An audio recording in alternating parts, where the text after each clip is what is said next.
இன்று நாம் பார்க்க இருப்பது மாற்றம் நமக்குள் இருந்து வர வேண்டும். நாம் தான் உறுதி கொள்ள வேண்டும்.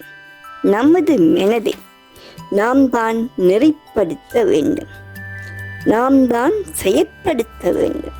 உள்ளத்தில் இருந்தே உத்வேகம் பிறக்க வேண்டும். என்னால் மட்டும்தான் முடியும் என்பதை நம்ப வேண்டும். என்னால் முடியாதது வேறு எவராலும் முடியாது என்று செயற்பட வேண்டும். இதற்கான ஒரு அருமையான பாடல் உள்ளது. பாருங்கள், பார்ப்போம். உனக்குள்ளே மிருகம் ஒன்று தூங்கிவிட நினைக்க